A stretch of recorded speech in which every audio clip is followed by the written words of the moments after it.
সম্প্রতি দেশের রাজনৈতিক মহলে এবং ধর্মপ্রাণ মুসলিম সমাজে এক গভীর আলোড়ন সৃষ্টি হয়েছে, যা সাধারণ মানুষের মনে এক বিশাল প্রশ্নের জন্ম দিয়েছে। এই প্রশ্নটি কেবল একজন ব্যক্তি বিশেষের বক্তব্যকে কেন্দ্র করে নয়, বরং এটি রাষ্ট্রের সামাজিক ও ধর্মীয় মূল্যবোধের মূল্যভিত্তিকে স্পর্শ করেছে। 4 বিবাহের মতো একটি সংবেদনশীল ধর্মীয় বিধান নিয়ে যে বিতর্কের দানা বেঁধে উঠেছে, তার রেশ ইতিমধ্যেই অনেকের কানে অময় বাণী হয়ে পৌঁছেছে। কে এই মন্তব্যের হোতা, যা জনমনে এত প্রতিক্রিয়া সৃষ্টি করেছে? তিনি আর কেউ নন, বহু আলোচিত ঢাকা 14 আসনের বিএনপি মনোনীত প্রার্থী সানজিদা ইসলাম তুলি। তার এই আকস্মিক ও অপ্রত্যাশিত মন্তব্য, যা কার্যত একটি ধর্মীয় বিধানের ওপর সরাসরি আঘাত এনেছে, সামাজিক যোগাযোগ মাধ্যমে এর তীব্র সমালোচনার ঝড় তুলেছে। এই সমালোচনা কেবল সাধারণ নাগরিকের মধ্যে সীমাবদ্ধ নেই, বরং রাজনৈতিক বিশ্লেষক, ধর্মীয় পণ্ডিত এবং সমাজের বিভিন্ন স্তরের মানুষের মধ্যেও একটি গভীর আলোচনার সৃষ্টি হয়েছে। সানজিদা ইসলাম তুলির বক্তব্যটি এমন এক স্পর্শকাতর বিষয়কে কেন্দ্র করে উচ্চারিত হয়েছে, যা একই সাথে অবান্তর এবং পবিত্র কোরআনের স্পষ্ট আয়াতের বিরুদ্ধে। একজন রাজনৈতিক নেত্রী হিসেবে, বিশেষ করে একটি মুসলিম সংখ্যাগরিষ্ঠ দেশের প্রেক্ষাপটে, তার এই মন্তব্য মুসলিম নারী সমাজের কাছে এক অত্যন্ত নেতিবাচক এবং বিভ্রান্তকর বার্তা পৌঁছে দিয়েছে। এই বার্তা শুধু তাদের ধর্মীয় অনুভূতিকে আঘাত হানেনি, বরং সমাজের প্রতিষ্ঠিত বিশ্বাস এবং রীতিনীতিকে প্রশ্নবিদ্ধ করেছে। 4 বিবাহের বিষয়টি ইসলাম ধর্মে সুনির্দিষ্ট শর্ত সাপেক্ষে অনুমোদিত, যা পবিত্র কোরআনের আয়াত দ্বারা সুপ্রতিষ্ঠিত। এই বিধানকে অস্বীকার করা বা তার বিরুদ্ধে অবস্থান নেওয়াকে ধর্মপ্রাণ মুসলমানরা অত্যন্ত গুরুতর অপরাধ হিসেবে বিবেচনা করে থাকেন। তুলির এই মন্তব্য কেবল একটি রাজনৈতিক বাগাড়ম্বর হিসেবে দেখা হচ্ছে না, বরং এর পেছনে লুকিয়ে থাকা গভীর তাৎপর্য এবং সম্ভাব্য পরিণতি নিয়ে চলছে চুলচেরা বিশ্লেষণ। সমাজের প্রতিটি স্তরে এখন একই প্রশ্ন: কেন একজন জনপ্রতিনিধি এমন একটি স্পর্শকাতর বিষয়ে এমন অবিবেচিত মন্তব্য করলেন? এর উদ্দেশ্যই বা কী, এবং এই মন্তব্যের সুদূর প্রসারী প্রভাব বা কী হতে চলেছে দেশের রাজনীতি ও সামাজিক প্রেক্ষাপটে? এই প্রশ্নগুলো এখন সবার মনে ঘুরপাক খাচ্ছে, যা পরিস্থিতিকে আরও বেশি রহস্যময় এবং উদ্বেগজনক করে তুলেছে। পবিত্র কোরআনের আয়াতে আল্লাহ তাআলা পুরুষের জন্য 4টি বিবাহকে শর্ত সাপেক্ষে বৈধতা দিয়েছেন।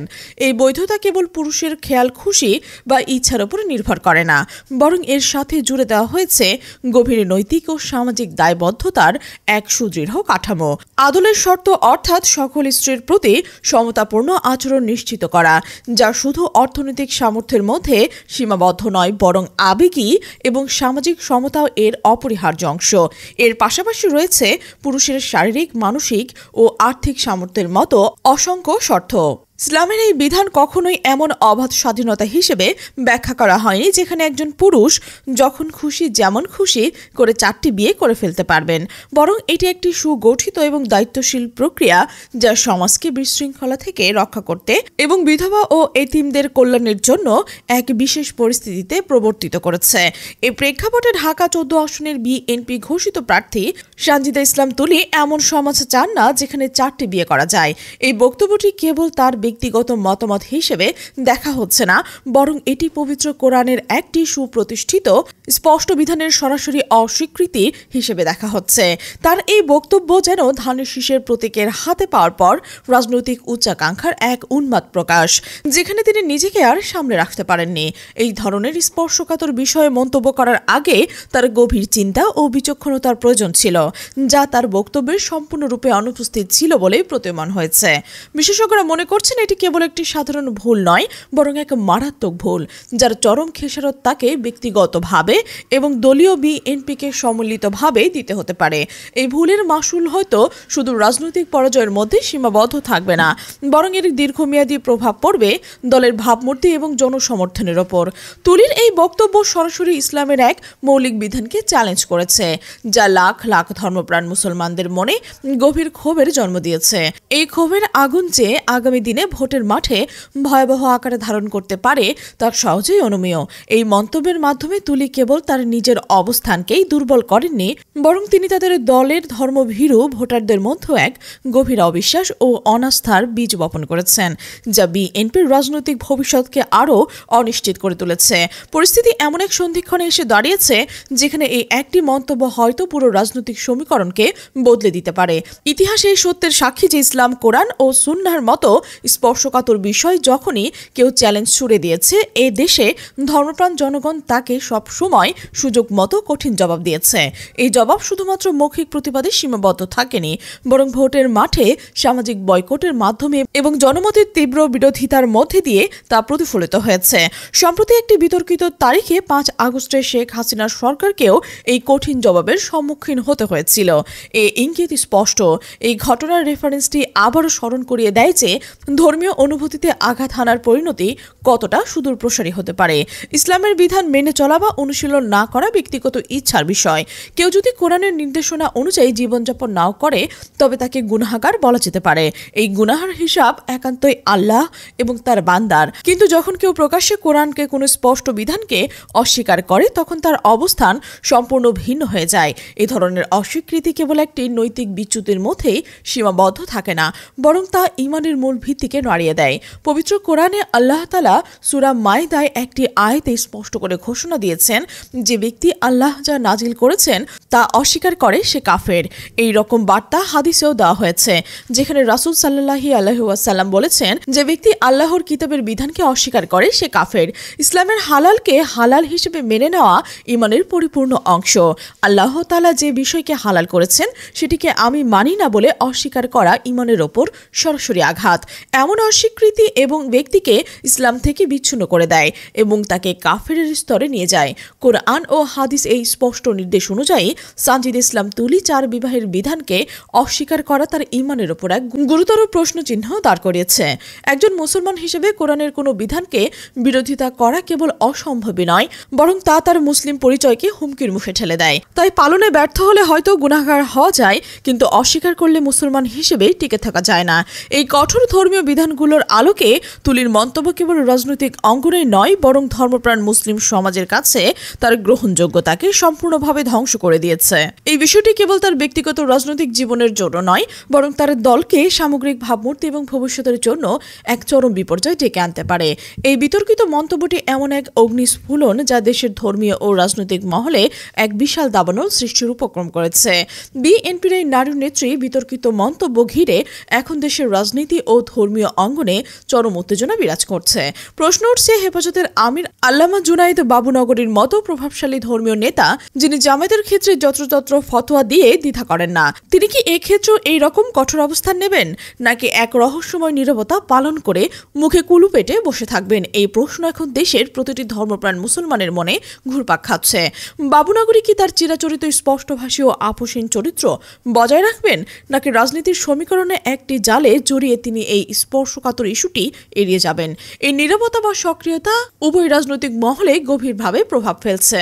শুধু বাবুনগরী নয়, বিএনপির সাথে জোটবদ্ধ থাকা জমিয়াতে উলামা ইসলামের মতো আলেম ওলামারাও কি এই পরিস্থিতিতে নীরব থাকবেন? তাদের একজন প্রধান জোট সঙ্গিনী এমন ইসলাম বিরোধী মন্তব্যের বিরুদ্ধে তারা কি কোনো প্রতিবাদ জানাবেন না, নাকি জোটের স্বার্থে ধর্মীয় নীতি আদর্শের প্রতি এক আপোষমূলক মনোভাব পোষণ করবেন? এই প্রশ্নগুলো বিএনপি জোটের অভ্যন্তরীণ সংহতি এবং তাদের আদর্শিক ভিত্তিকে গুরুতরভাবে চ্যালেঞ্জ করছে। তাদের প্রতিক্রিয়া বা প্রতিক্রিয়াহীনতা আগামী দিন জোটের ভবিষ্যৎ সম্পর্কে এবং জনসমর্থনের ওপর সরাসরি প্রভাব ফেলবে। তবে কেউ কিছু বলুক বা না বলুক, প্রতিবাদ করুক বা না করুক, জনতা যে জবাব দেবে তা নিশ্চিত। আর সেই জবাবের মাধ্যমে হবে ব্যালট। ঢাকা 14 আসনের মানুষ ইতিমধ্যে সানজিদ ইসলাম তুলিকে বয়কটের ডাক দিয়েছে। তারা প্রকাশ্যে ক্ষমা চেয়ে তওবা করার দাবি জানিয়েছে। এই জনরোষ এতটাই তীব্র হয়েছে যে এটি কেবল একটি প্রতীকী প্রতিবাদ নয়, বরং ভোটের বক্সে এরকম কঠোর প্রতিফলন দেখা যেতে পারে। কিন্তু এই মুহূর্তে মনে হচ্ছে তুলি কিংবা বিএনপি সম্ভবত এই জনদাবির পথে হাঁটবেন না। ক্ষমা চাওয়া বা তওবা করার মতো পদক্ষেপ তাদের তরফ থেকে আসা অত্যন্ত কঠিন, কারণ বিশ্লেষকদের মতে এই ঘটনাটি তাদের কাছে কাছে নিছক একটি ভুল বা অপ্রত্যাশিত মন্তব্য নয়, বরং এটি এক সুচিন্তিত এবং পরিকল্পিত কৌশল, যার পেছনে রয়েছে এক ভিন্ন কোনো উদ্দেশ্য এবং লক্ষ্য। বিএনপির এই তথাকথিত পরিকল্পিত ঘটনার মূল টার্গেট কি? সমাজে তথাকথিত লীগপন্থী নারীবাদীদের আকৃষ্ট করা এবং তাদের ভোট নৌকো থেকে ধানের শীষে নিয়ে আসা।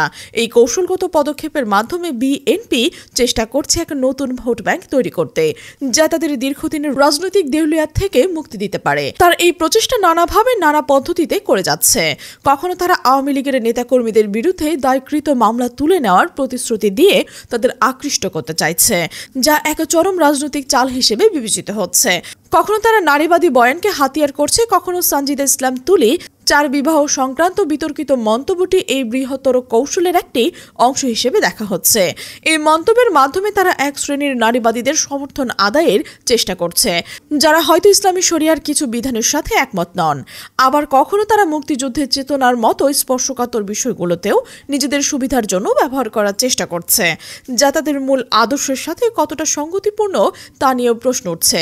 ঘুরে ফিরে তাদের মূল টার্গেট কিন্তু সেই তথাকথিত নিষিদ্ধ লীগ বা রিজার্ভ ভোট। এখানে নিষিদ্ধ লীগ বলতে হয়তো বর্তমান উদাসীন দল আওয়ামী লীগকেই কটাক্ষ করা হচ্ছে, যা বোঝায় যে তারা তাদের ঐতিহ্যবাহী ভোটারদের হাতছাড়া করতে চায় না। বিএনপি হয়তো মনে করছে এই কৌশলগত অবস্থান পরিবর্তনের মাধ্যমে তারা আওয়ামী লীগের ঐতিহ্যবাহী ভোট ব্যাংক ভেঙে নিজেদের পাল্লা ভারী করতে পারবেন। কিন্তু এখানে একটি বড় প্রশ্ন দেখা দিয়েছে, বিএনপি কেন এত দেউলিয়াত? তারা তো এক সময় নিজেদের 40% রিজার্ভ ভোট অধিকারী বলে দাবি করত। তাদের সমর্থকদের মধ্যে এমন এক বিশ্বাস প্রচলিত ছিল যে কেবল একটি নির্বাচন হলেই তারা বিপুল পরিমাণ ভোট পেয়ে ক্ষমতায় চলে আসবে। কিন্তু বাস্তবতা বলছে বিএনপির সেই সুদিন আর নেই। তাদের সেই ঐতিহ্যবাহী রিজার্ভ ভোট ধীরে ধীরে ক্ষয়ে যাচ্ছে। বিএনপিকে মানুষ যেসব কারণে এতদিন ভোট দিত, তাদের প্রধান কারণ ছিল দুটি। প্রথমত আওয়ামী লীগ বিরোধিতা এবং দ্বিতীয়ত ভারত বিরোধিতা। এই দুটি স্তরের ওপরই তাদের জনসমর্থনের অধিকাংশই দাঁড়িয়েছিল। এর বাইরে বিএনপি আসলে তেমন কোনো আদর্শগত ভোট নেই, যা কিনা আওয়ামী লীগের আছে। আওয়ামী লীগের আদর্শগত ভোট মূলত দুটি শক্তির উপর প্রতিষ্ঠিত: মুক্তিযুদ্ধের চেতনা এবং ভারতপন্থী অবস্থান। এই দুটি বিষয় হিন্দু জনগোষ্ঠীর বিশাল একটি ভোট ব্যাংককে আওয়ামী লীগের দিকে টেনে রেখেছে, যা তাদের একটি স্থিতিশীল এবং সুসংহত ভোটের ভিত্তি প্রদান করেছে। মানুষ যখনই বিএনপিকে ক্ষমতায় এনেছে, প্রতিবারই তাদের মনে দুটি বিষয় প্রাধান্য পাচ্ছে। প্রথমত, বিএনপিকে তারা আওয়ামী লীগের বিরোধী এক জুলুম দল হিসেবে দেখছেন, যা তৎকালীন সরকারের দমন পীড়ন থেকে মুক্তি দিতে পারে, এবং দ্বিতীয়ত তারা বিএনপিকে ভারতের আধিপত্য বিরোধী এক শক্তি হিসেবে গণ্য করছে, যা দেশের সার্বভৌমত্ব রক্ষায় দৃঢ় প্রতিজ্ঞ।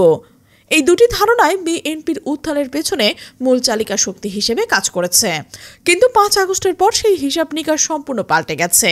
এই তারিখটি বাংলাদেশের রাজনৈতিক ইতিহাসে এক নতুন মোড় এনে দিয়েছে, যেখানে পুরনো সমীকরণগুলো আর কার্যকর থাকছে না। বিএনপির চিরাচরিত রাজনৈতিক অবস্থান, তাদের জনসমর্থনের ভিত্তি এবং দেশের সামগ্রিক রাজনৈতিক গতিপথ সবকিছুই এক নাটকীয় পরিবর্তনের সম্মুখীন হচ্ছে। এই পরিবর্তিত পরিস্থিতি বিএনপির দেউলিয়াত এবং তাদের নতুন কৌশল অবলম্বন করার কারণে আরও স্পষ্ট হয়ে উঠেছে। 5 আগস্টের পর দেশের রাজনৈতিক প্রেক্ষাপট এমন এক অভাবনীয় বাঁক নিয়েছে যে পুরনো সব হিসাব নিকাশ এবং সমীকরণ সম্পূর্ণভাবে পরিবর্তিত হয়ে গেছে। এখন সেই জায়গায় অর্থাৎ বিরোধী শিবিরের প্রধান শক্তি হিসেবে বসে গেছে জামায়াতে ইসলাম। একসময় যে আওয়ামী লীগের জুলুমকারী হিসেবে আখ্যায়িত করা হতো, সেই শেখ হাসিনা হয়তো আর নেই এবং তার দল সম্ভবত নিষিদ্ধ হয়ে গেছে। এই ধারণাটি গভীরভাবে প্রচলিত রয়েছে। ফলস্বরূপ যে বিএনপি এক সময় নিজেদের মজলুম ও নিপীড়ন দল হিসেবে দাবি করত, তারা এখন যেন এক নতুন রূপে আবির্ভূত হয়েছে। তারা নিজেরাই জালেম ও অত্যাচারী হয়ে উঠেছে, ঠিক যেন আওয়ামী লীগের স্টাইলে তারা জুলুম, নির্যাতন, ডাকাতি, ছিনতাই, চাঁদাবাজি এবং দখলদারির নতুন অধ্যায় শুরু করেছে। ক্ষমতায় আসার আগেই মাত্র 1.5 বছরের মধ্যে নিজেদের মধ্যে মারামারি করে তারা 150 জনেরও বেশি জীবন কেড়ে নিয়েছে, যা তাদের অভ্যন্তরীণ কোন্দন এবং ক্ষমতার লোভের এক ভয়াবহ চিত্র তুলে ধরে। এই ঘটনাগুলো গ্রামের সেই সরল ভোটারদের মনে এক চরম আঘাত এনেছে। যারা এতদিন বিএনপির ওপর নির্যাতন দেখে তাদের মনে এক ধরনের মায়া বা সহানুভূতি পুষে রেখেছিল, কিন্তু 5 আগস্টের পর বিএনপি ছাত্রদল, যুবদল এবং মহিলা দলের কার্যকলাপ সেই মায়াকে সম্পূর্ণভাবে ধূলিসাৎ করে দিয়েছে এবং তার জায়গায় ঘৃণাকে এক প্রবল চাষ করছে। যদি 5 আগস্টের ঘটনায় 1 মাসের মধ্যে নির্বাচন অনুষ্ঠিত হতো, তবে নিশ্চিতভাবে বিএনপি 300 আসনের মধ্যে 290টি নিয়ে ক্ষমতায় বসতে পারত। তাদের প্রতি জনসমর্থন তখন এতটাই প্রবল ছিল যে, কিন্তু এরপর একের পর এক ভুল, নিজেদেরই সৃষ্ট বিশৃঙ্খলার কারণে তারা আসন হারাতে হারাতে এখন 100-এর নিচে নেমে গেছে। এই চরম অবক্ষয়ের শেষ পেরেকটি যেন মারা হলো মিরপুরের সানজিদা ইসলাম তুলির বিতর্কিত মন্তব্য দিয়ে। এতদিন সাধারণ জনতা হয়তো বিএনপিকে কেবল একটি চাঁদাবাজ দল হিসেবে জানত, কিন্তু এখন তারা জানতে পারছে যে তাদের এমপি প্রার্থী যারা সংসদে গেলে আইন প্রণয়ন করবে সেই তারাই পবিত্র কোরআনের বিরোধী এবং ইসলাম বিরোধী। এভাবে হয়তো বিএনপি তাদের নিজেদের ধ্বংসের পথেই ডেকে নিয়ে যাচ্ছে, আর এই ধ্বংসের মধ্যে দিয়ে পাল্লা ভারী হচ্ছে জামায়াতের দাঁড়িপাল্লা। একটা সময় ছিল 5 আগস্টের পর জামায়াতে ইসলামী 15 থেকে 20টির বেশি আসন পাবে কিনা তা নিয়ে যথেষ্ট সন্দেহ ছিল। বিএনপি পন্থী বুদ্ধিজীবীরা বিভিন্ন টকশোতে প্রায়ই এই জাতীয় কথা শোনাতেন, যা জামায়াতের রাজনৈতিক ভবিষ্যৎ নিয়ে এক ধরনের সংশয় তৈরি করত। কিন্তু বর্তমান পরিস্থিতি সম্পূর্ণ ভিন্ন। এখানে প্রিন্ট মিডিয়া, ইলেকট্রনিক মিডিয়া, হাট ঘাট, শহর বন্দর, বিভিন্ন প্রতিষ্ঠান এবং টকশোতে একটু মনোযোগ দিলেই শোনা যায় এক নতুন আলোচনা। এখন আর 15 থেকে 20টি আসনের মধ্যে আলোচনা সীমাবদ্ধ নেই। এখন যা আলোচনা হচ্ছে, আগামী সরকার কি জামায়াত ইসলাম গঠন করবে নাকি বিএনপি করবে। হ্যাঁ, এটাই আল্লাহর খেলা। আগে যেন মানুষ আওয়ামী লীগের জুলুম থেকে রেহাই পেতে বিএনপিকে ক্ষমতায় বসিয়েছিল, ঠিক তেমনভাবেই যখন বিএনপির জুলুম থেকে মুক্তি পেতে সেই ভোটাররাই জামায়াতে ইসলামকে ক্ষমতায় বসাবে ইনশাল্লাহ। কারণ তাদের হাতে জামাত ছাড়া আদতে আর কোনো অপশন নেই। তারা আওয়ামী লীগকে দেখেছে, তারাও চাঁদাবাজ, তারাও দুর্নীতিবাজ, তারাও দখলদার, তারাও জুলুমকারী। আর এখন বিএনপিকে তো তারা 5 আগস্টের পর থেকেই দেখছে। দর্শকের সম্পূর্ণ রাজনৈতিক ও ধর্মীয় পট পরিবর্তনের সম্পর্কে আপনারা কি মনে করছেন? আপনার মূল্যবান মতামত অবশ্যই কমেন্টের ঘরে জানাবেন। আর এই চ্যানেলে নতুন হলে সাবস্ক্রাইব করে বেল আইকনটি বাজিয়ে রাখতে ভুলবেন না, যাতে আগামীতে এমন সব গুরুত্বপূর্ণ বিশ্লেষণ আপনার কাছে সবার আগে পৌঁছে যায়।